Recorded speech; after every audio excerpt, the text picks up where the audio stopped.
నమస్తే. కేఎస్ఎస్ తెలుగు టైమ్స్కి స్వాగతం. నేను మీ వంశీకృష్ణ.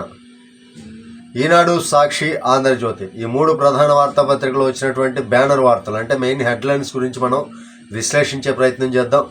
ఈ వీడియో మీకు నచ్చితే ఖచ్చితంగా లైక్ చేయండి, ఛానల్కి సబ్స్క్రైబ్ చేసుకొని నన్ను కొంచెం సపోర్ట్ చేయండి. ప్రతి ఒక్కళ్ళు కూడా సబ్స్క్రైబ్ చేసుకోండి. మీకు న్యూస్ ఉపయోగపడుతుంది. ప్రతి ఒక్కరికి కూడా న్యూస్ పేపర్ చదివి లేచి మీ యొక్క బిజీ షెడ్యూల్లో నా ఈ చిన్న ప్రయత్నం మీకు ఉపయోగపడాలని కోరుకుంటున్నాను. ముందుగా ఈనాడు పత్రికలో వచ్చినటువంటి ప్రధానమైనటువంటి వార్తలు ఏంటో చూద్దాం. ఈ అరాచకం అనంతం, ఓడిస్తారనే భయంతో ఓట్లను మార్చేశారు. పోలవరం నిర్వాసితుల ఓట్లు అడ్డగోలుగా బదిలీ. నేరపూరిత కుట్రకు తెరలేపిన అధికార పార్టీ అరాచక శక్తి రంపచోడవరం నుంచి జగ్గయ్యపేట నియోజకవర్గంలోకి 2400 ఓట్లు. పాత్రధారులుగా మారిన అధికారులు పరిహారం చెల్లించకుండా, పునరావాసం కల్పించకుండా ఎలా మార్చేస్తారంటూ బాధితుల ప్రశ్న. రాజకీయ దురుద్దేశంతోనే ఇలా చేశారని ఈనాడు, ఈటీవీతో నిర్వాసితుల ఆవేదన. వీళ్ళ అరాచకం చూడండి, అధికారం చేతిలో ఉందని. ఓడిస్తారనే భయంతోనే ఓట్లను మార్చేశారు. పోలవరం నిర్వాసితుల ఓట్లు అడ్డగోలుగా బదిలీ చేశారండి. వీళ్ళు చూడండి, అసలు ఏళ్ళు గడుస్తున్న పోలవరం ప్రాజెక్టు నిర్వాసితుల్లో చాలా మందికి పునరావాసం, పరిహారం చెల్లించకుండా జగన్ ప్రభుత్వం వారి బతుకులతో చెలగాటమాడుతోంది. రాష్ట్రం కోసం ఇల్లు, వాకిళ్ళు, ఆస్తులు, భూములు త్యాగం చేసిన వారిని ఆదుకోవడంలో విఫలమైంది. ఈ నేపథ్యంలో ఆ నిర్వాసితులంతా వైకాపా ప్రభుత్వానికి వ్యతిరేకంగా ఓటేసి తమ ఆగ్రహాన్ని చూపిస్తారని భయపడ్డ అధికార పార్టీ ఆ కీలక నాయకుడు నేరపూరిత కుట్రకు తెరలేపారు. అల్లూరి సీతారామరాజు జిల్లా రంపచోడవరం నియోజకవర్గంలోని దేవీపట్నం, తొయ్యేరు గ్రామాలకు చెందిన 2400 మందికి పైగా గిరిజనేతర నివాసుల ఓట్లు కాకినాడ జిల్లా జగ్గంపేట నియోజకవర్గంలోకి మార్పించేశారు. ఓటర్లకు తెలియకుండా, వారికి కనీస సమాచారం లేకుండా ఈ అక్రమానికి తెగబడ్డారు. రంపచోడవరంలో అరాచక శక్తిగా వ్యవహరిస్తున్న వైకాపా ప్రజాప్రతినిధి ఈ దందాకు సూత్రధారి కాగా, ఆయన ఆదేశాలకు తలొగ్గి నిబంధనలకు విరుద్ధంగా వ్యవహరించిన అధికారులు పాత్రధారులయ్యారు. వేల మంది ఓట్లు ఎలా బదిలీ చేస్తారని ప్రశ్నిస్తుంటే క్షేత్రస్థాయి అధికారులు తమకేమీ తెలియదంటూ తప్పించుకుంటున్నారు. చూడండి మరి వీళ్ళ అరాచకం ఏ రకంగా కుట్రపూరితంగా వ్యవహరిస్తున్నారో చూడండి. అంతరిక్షంలోకి భారత దూతలు వీరే 140 కోట్ల మంది ఆకాంక్షలను మోసుకెళ్తారు. గగన్యాన్ వ్యోమగాములను పరిచయం చేసిన మోదీ. ఈ నలుగురు అంటండి గగన్యాన్ కోసం ఎంపికైన వ్యోమగాములు. ప్రశాంత్ బాలకృష్ణన్ నాయర్ ఒకళ్ళు, ప్రశాంత్ బాలకృష్ణన్ నాయర్, అజిత్ కృష్ణన్ ఇంకొకళ్ళు, అంగద్ ప్రతాప్ మూడో వ్యక్తి, శుభాంశు శుక్లా. ఈ నలుగురు భారత అంతరిక్షంలోకి వెళ్ళబోతున్నారంటండి గగన్యాన్ ద్వారా. ఎత్తర జెండా గెలుపు ఎజెండా. ఎన్నికల యుద్ధానికి తెదేపా, జనసేన సిద్ధం. తాడేపల్లిగూడెంలో నేడు ఉమ్మడి బహిరంగ సభ. 26 ఎకరాల్లో ఏర్పాటు. లక్షల్లో రానున్న కార్యకర్తలు, అభిమానులు కలిసి కథన రంగంలోకి దూకేలా ఇరు పార్టీల శ్రేణులకు దిశానిర్దేశం. ఈరోజు కాకినాడలో తాడేపల్లిగూడెంలో నేడు ఇరు పార్టీల బహిరంగ సభ. మొట్టమొదటిగా జనసేన, తెలుగుదేశం పార్టీ బహిరంగ సభ తాడేపల్లిగూడెంలో. ఋషికొండ ప్రాజెక్టు రేపు ప్రారంభం. ఎన్నికల షెడ్యూల్ వెలువడేలోగా అందుబాటులోకి తెచ్చేలా ఆరాటం. ముహూర్తం ఖరారు చేసిన ప్రభుత్వం. కడప జైల్లో కోట్ల రూపాయల బేరం. కొట్టి అప్రూవర్గా మారినట్లు చెప్పాలని భారీ ఆఫర్. అడ్వాన్స్గా 20 కోట్లు వెంటనే ఇస్తామన్నారు. శివశంకర్ రెడ్డి కుమారుడు జైలుకు వచ్చి మరీ చెప్పారు. వివేక హత్య కేసు అప్రూవర్ దస్తగిరి వెల్లడి. పులివెందుల్లో జగన్పై పోటీ చేస్తానని ప్రకటన. దస్తగిరిని అక్రమంగా కిడ్నాప్ కేసులో ఈ మధ్యకాలంలో అరెస్ట్ చేపించారండి. దానితో పాటుగా ఆ జైలుకు వెళ్ళి మరి 20 కోట్ల రూపాయలు ఇస్తాము, కొట్టి 20 కోట్లు ఇస్తామని కొట్టి బెదిరించారంటండి. బెదిరించి అప్రూవర్గా నేనే చంపాను అని చెప్పి అప్రూవర్గా మారమన్నట్లుగా చెప్తున్నాను అనమాట దస్తగిరి ఏం చేశాడు తెలుసా? బెయిల్ పైన మళ్ళీ వచ్చి జగన్ మీద పోటీకి సిద్ధమవుతున్నాడు. పులివెందులలో.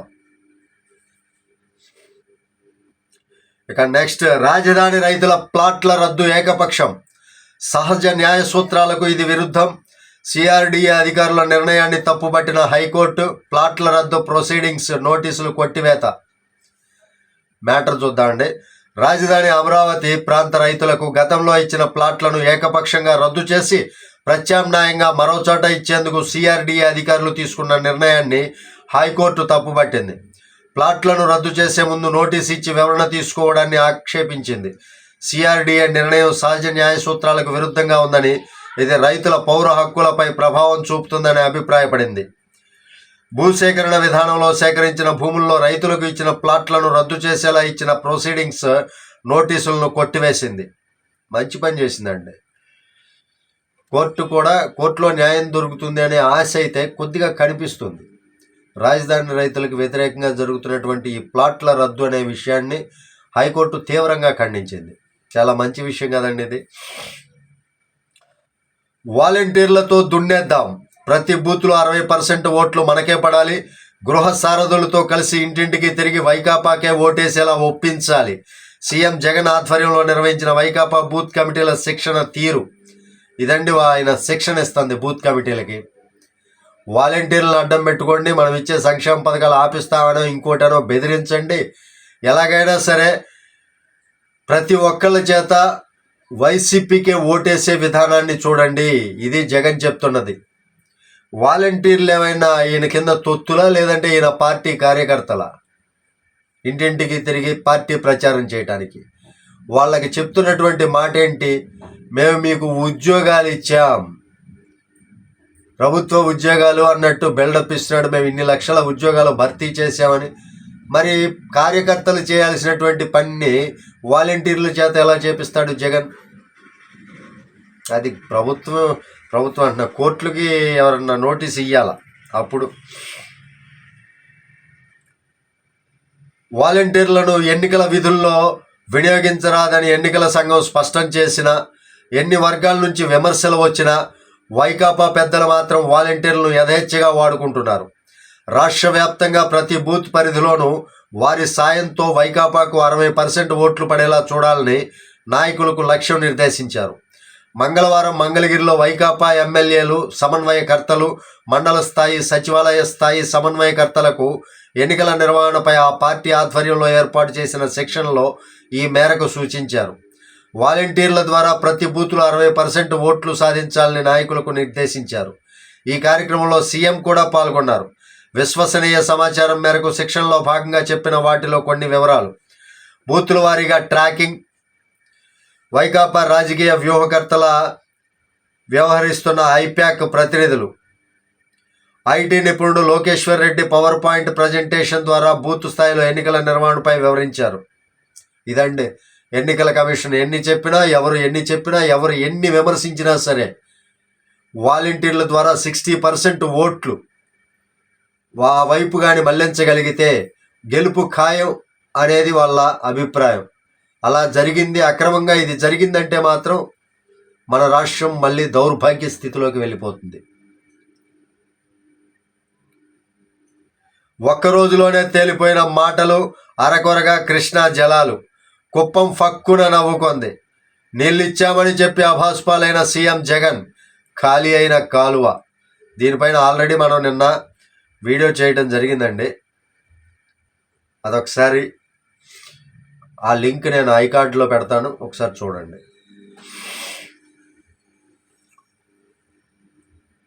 రుషికొండ ప్రాజెక్టు రేపు ప్రారంభం. ఎన్నికల షెడ్యూల్ వెలువడేలాగా అందుబాటులోకి తెచ్చేలా ఆరాటం, ముహూర్తం ఖరారు చేసిన ప్రభుత్వం.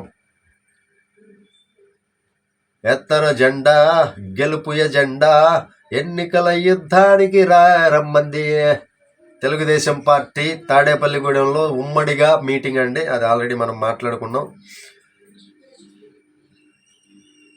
13% పనులు చేయడానికి 5 ఏళ్లు పట్టిందా? కనకమేడల రవీంద్ర కుమార్.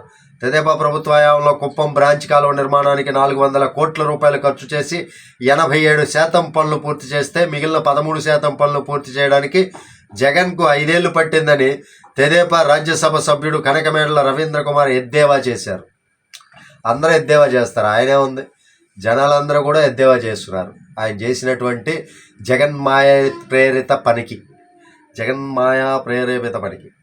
మూత్రం పోయడానికి వచ్చినట్లుంది. సీఎం కుప్పం పర్యటనపై చింతామోహన్ ఎద్దేవా. హెలికాప్టర్ వేసుకొని అక్కడికి వెళ్ళి మరీ మూత్రం పోయడానికి వచ్చినట్టుందంట. అది నంద్యాల పార్లమెంటు తెదేపా అధ్యక్షుడిపై రౌడీ షీట్, హైకోర్టు ఆశ్రయిస్తా. మల్లెల రాజశేఖర్ రౌడీ షీట్లు వేస్తారండి మళ్ళీ. ఈ అరాజకం అనంతం, అదేనండి ఓట్లు తరలింపు. కృష్ణా జిల్లాలో తరలించడం ఎలా సాధ్యం? సీఎం జగన్కు టి లక్ష్మీనారాయణ లేఖ. కృష్ణా జలాలను కుప్పం నియోజకవర్గానికి తీసుకువచ్చానని అక్కడి సభలో మీరు ఎంతో గొప్పగా చెప్పారు. కానీ హంద్రినీవా ప్రధాన కాలువ ప్రవాహ సామర్థ్యం పెంచకుండా కుప్పం ఉపకాలువకు కృష్ణా వరద జలాలను సరఫరా చేయడం ఎలా సాధ్యం అని ఆంధ్రప్రదేశ్ సమగ్రాభివృద్ధి అధ్యయన వేదిక కన్వీనర్ టి లక్ష్మీనారాయణ సీఎం జగన్ను ప్రశ్నించారు.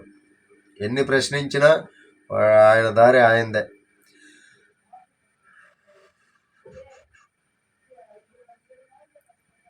ఇక నెక్స్ట్ పేజీ చూద్దామండి ఒకసారి.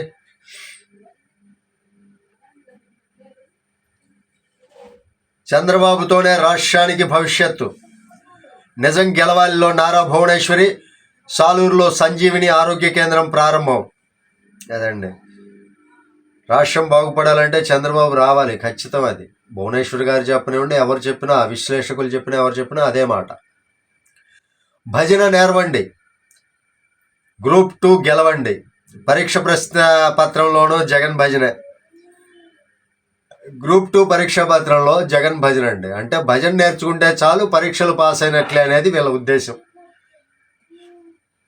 నమ్మి ఆశ్రయిస్తే నకిలీ హాల్ టికెట్ ఇచ్చాడు, నిందితుడిని అరెస్ట్ చేసిన పోలీసులు. వెరైటీగా ఉంది కదా, ఒకసారి మ్యాటర్లోకి వెళ్దాం.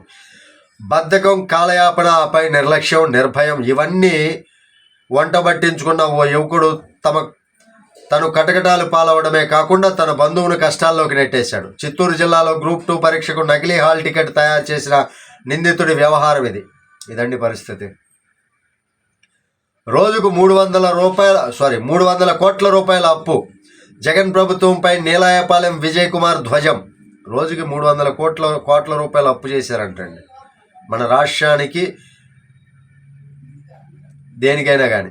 వంతెన తెగలేదు, లంగరేసాం అంతే.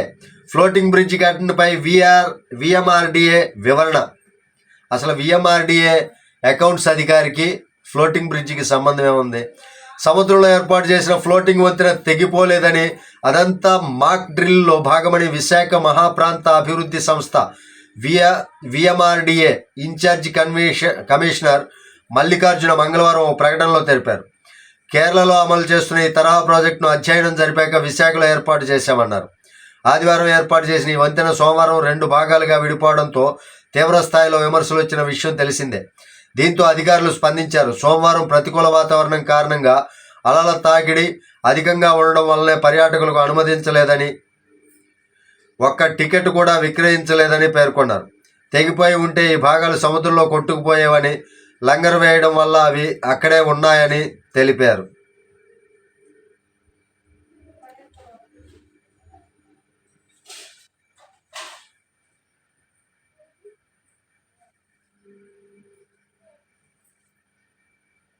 అదండి పరిస్థితి. సరే, అది తెగలేదంటున్నారు. విజ్ఞానం, వికాసం, వికసిత భారతం, ఇవన్నీ ఈనాడులో వచ్చినటువంటి ముఖ్యమైనటువంటి వార్తలు. ఒక్కసారి జగన్ పుత్రిక అయినటువంటి సాక్షి పత్రికలో ఏమొచ్చాయని చూద్దాం.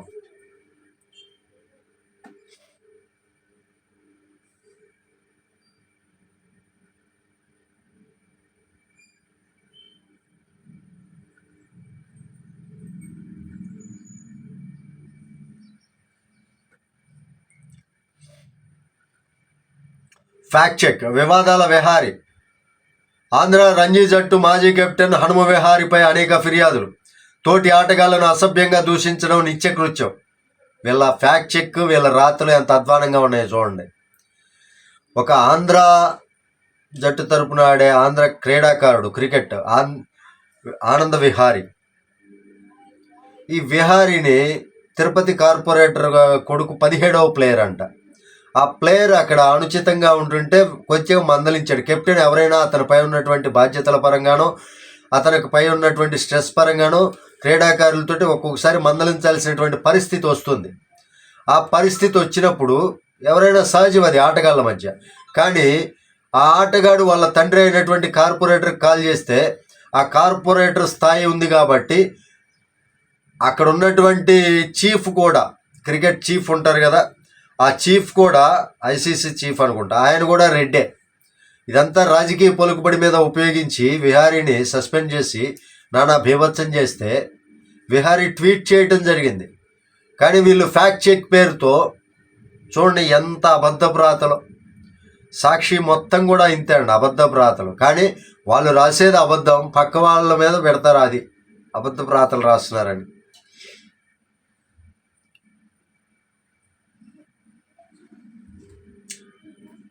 మొత్తం గెలుద్దాం, మేము సిద్ధం, మా బూత్ సిద్ధంలో సీఎం జగన్ దిశానిర్దేశం. గెలుస్తారు ఎలా? వాలంటీర్లను అక్రమంగా పెట్టుకొని ఇది వీళ్ళు చేసే కుట్రలో కుతంత్రాలతో గెలవటం ఏముంది, ఎవడైనా గెలుస్తాడు. నీతి నిజాయితీగా గెలిచేవాడే కదా మగాడు అంటే. 10 మందికి ఉపాధి కల్పిస్తున్నా. ఏం కల్పిస్తున్నావు?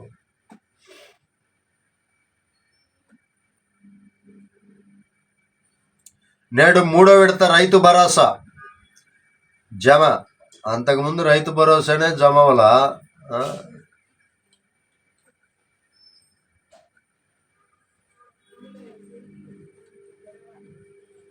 లక్షల్లో గొప్పలు, వేలు దాటని కుర్చీలు.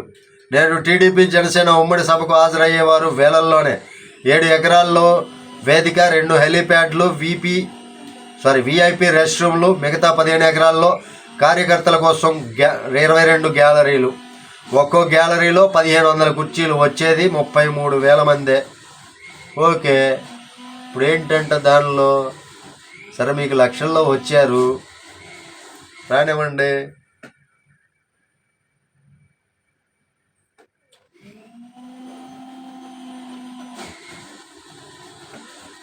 ఇవన్నీ సాక్షిలో వేసినటువంటి ముఖ్యమైనటువంటి వార్తలు. ఒక్కసారి ఆంధ్రజ్యోతిలోకి వెళ్దాం. లోక్పాల్గా జస్టిస్ ఖాన్విల్కర్. అమ్మ జగన గేటు సెటప్తో నీళ్ల నాటకం. కుప్పానికి కృష్ణా నీళ్ల పేరిట షో. బటన్ నొక్కి నీళ్లు వదిలిన గేటు ఉత్తిత్తిదే. 10 కాగానే గేటు ఎత్తేసిన అధికారులు. ఫోటోలు వైరల్ కావడంతో ఉలికిపాటు. మళ్ళీ యథాతథంగా అక్కడే పెట్టి పరార్. నిన్న వదిలిన నీళ్లు నేడు మాయం. నీటి చెమ్మాలేని కాలువలో నేతల నిరసన. గేట్లు మాయమైపోతే ఆ గేట్లని హడావుడిగా పెట్టేసి వెళ్ళిపోయారండి. మళ్ళీ కోర్టు కూయక ముందే కోట్లు పంచుడు. ఓటర్లకు వైసీపీ నేతల తాయిలాలు. కేడర్తోనూ కోతలే. గగనవీరులు వీరే. రాజ్యసభ ఎన్నికల్లో హై డ్రామా. 3 రాష్ట్రాల్లోనూ క్రాస్ ఓటింగ్. కర్ణాటకలో బీజేపీ జేడీఎస్కు ఎదురు దెబ్బ. ఓకే, అమరావతి రాజధాని. ఏపీలో వచ్చేది మన ప్రభుత్వమే. రాజ్నాథ్. ఆ రైళ్లలో మళ్ళీ ఆర్డినరీ ఛార్జీలు. ఓకే, పతంజలికి కోర్టు ధిక్కరణ నోటీసులు. అప్పు ప్లీజ్, సిఆర్డీఏ రద్దు. బొజ్జగింపులు, హామీలు. అసంతుష్ట నేతలతో చంద్రబాబు వరుస భేటీలు. ఉండవల్లికి పిలిపించి చర్చలు. అసంతృప్తి చల్లార్చేందుకు యత్నం. సర్వేల ఆధారంగానే నిర్ణయాలు తీసుకున్నామని వెల్లడి. పార్టీ నిర్ణయాన్ని గౌరవించాలని సూచన. ప్రత్యామ్నాయ అవకాశం ఇస్తారని వాగ్దానం. ఖచ్చితంగా ఇస్తారండి. గెలిచిన తర్వాత ఏదో ఒక ఎమ్మెల్సీ సీట్లో ఏదో ఒకటి పదవులు, ఉన్నత పదవులు అయితే జారీ చేస్తారు కదా. జారీ చేయకుండా పార్టీ కోసం కష్టపడిన వాళ్ళని ఏమి అన్యాయంగా వదిలిపెట్టరు కదా. ఆ మాత్రం అర్థం చేసుకోలేకపోతే ఇంకా మీ నాయకుడికి, మీ పార్టీ అధిష్టానానికి మీరు ఇచ్చినటువంటి విలువ ఏంటి? డాక్టర్ ఎక్కడో, స్కానింగ్ ఇక్కడ. రోబోతో దూరం నుంచే అల్ట్రాసౌండ్ స్కానింగ్. ఓకే, మంచిది. యుద్ధానికి సిద్ధం కండి. ఆకాష్ బైజూస్లో అగ్ని ప్రమాదమా అంటించారా? అదొకటి కనుక్కోవాలి.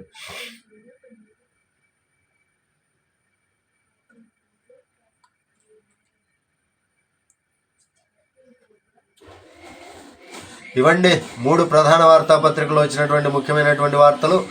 ఈ వీడియో మీకు నచ్చింది అనుకుంటున్నాను. నచ్చితే ఖచ్చితంగా లైక్ చేయండి. Thank you. జై హింద్.